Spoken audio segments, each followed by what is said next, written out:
Hello दोस्तों, स्वागत है आपका अपने channel TET math with concept में। हम लोग पढ़ेंगे आज चौथे सेमेस्टर की जो बुक है शांति शिक्षा एवं सतत विकास। उसमें एक टॉपिक है मानवाधिकार, जो मानवाधिकार है, फिर उसके बाद लोकतंत्रात्मक अधिकार है, फिर वैश्वीकरण है। ये तीनों टॉपिक्स को अगले 3 दिन में फिनिश कर देना है। तो हम आज पहला टॉपिक पढ़ते हैं, मानवाधिकार। एक्चुअली में मानवाधिकार होता क्या है और ये शांति के लिए क्यों यूज होता है, बहुत बड़ा इंपॉर्टेंस है।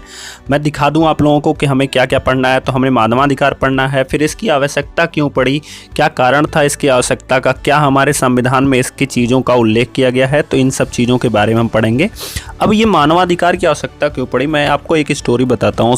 द्वितीय विश्व युद्ध में आपने सुना होगा हिरोशिमा और नागासाकी के ऊपर बम गिरा दिया गया था, ठीक है, जिसका सिर्फ एक ही लक्ष्य था कि मानव जाति को सर्वनाश कर देना, मतलब खत्म कर देना। तो उस चीज को कोई और देश या बाद में ना कर पाए, इसलिए यूएनओ यानी संयुक्त राष्ट्रीय संघ जो था, उसने 10 दिसंबर 1948 को गठन किया मानवाधिकार का राष्ट्रीय, ठीक है। इसीलिए जो मानवाधिकार है वो 10 दिसंबर को मनाया जाता है, ठीक है।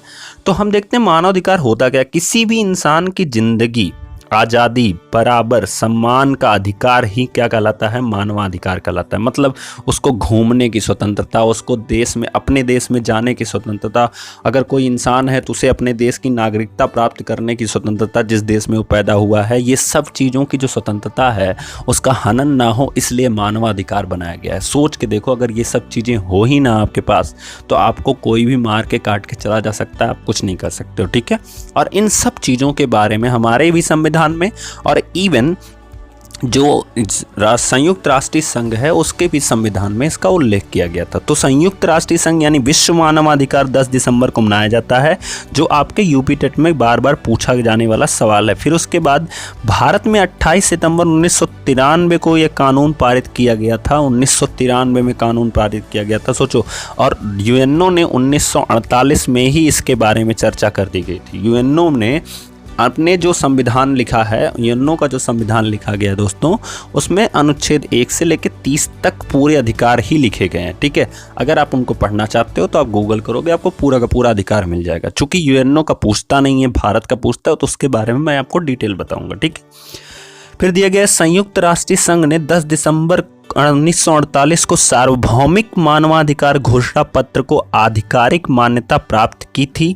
मतलब इसका जो 10 दिसंबर 1948 था, उसी समय मानवाधिकार की पूरी सार्वभौमिक घोषणा पत्र पारित किया था उसने, और पूरा मानव के अधिकार से रिलेटेड चीज़ों को बताया था। तो क्यों इस चीज़ की आवश्यकता पड़ी, जैसा कि मैंने आपको शुरू में बताया, द्वितीय विश्व युद्ध जो कि 1939 से लेकर 45 तक चला था, और इसी समय जापान के 2 क्षेत्रों में, हिरोशिमा और नागासाकी में बम गिराया गया था।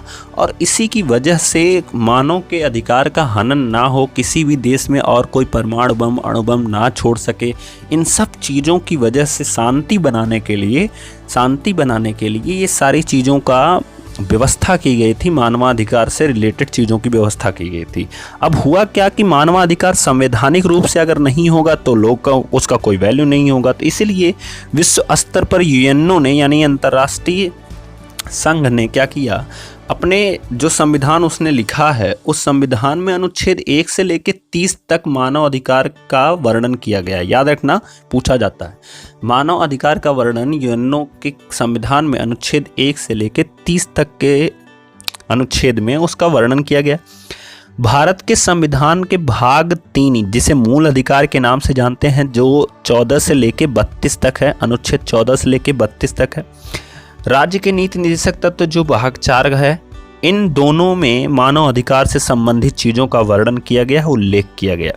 उपर्युक्त दोनों भागों को संविधान का सार भी कहा जाता है। ये भी पूछा जाता है, सुपर टेट से रिलेटेड ये क्वेश्चन है दोस्तों। आप पूरा ध्यान रखिएगा इस सब चीज़ों का, बिकॉज बाद में यही चीज़ें आपको पढ़ाई जाती हैं तो आपको लगता है पता नहीं क्या पढ़ाया जा रहा है, सब आपके बुक से ही चीज़ें आती हैं, ठीक है। अब वो जो अधिकार हमारे देश में हैं, उनमें है अधिकार कौन कौन सा है, तो समानता का अधिकार, मतलब हर इंसान को समान अधिकार होना चाहिए। इसके बारे में दिया गया, जो 14 से लेके अनुच्छेद 18 तक है, कुल 5 अनुच्छेद हैं इसमें। स्वतंत्रता का अधिकार 19 से 22 तक है। शोषण के विरुद्ध अधिकार जो अनुच्छेद 23 और 24 है। फिर उसके बाद धार्मिक स्वतंत्रता का अधिकार 25 से 28 तक है।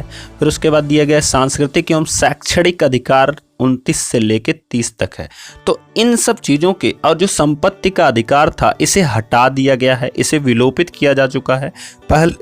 पहले संपत्ति का अधिकार हुआ करता था, मतलब एक इंसान चाहे जितनी चाहे उतनी संपत्ति को संयोज कर सकता है यानी रख सकता है, लेकिन अभी ऐसा अधिकार नहीं है, उसको हटा दिया गया है। तो इसलिए संपत्ति का अधिकार हमारे अधिकार में नहीं आता है, यानी मूल अधिकार में नहीं आता है। अब इसलिए हमें टैक्स देना पड़ता है सरकार को, ठीक है।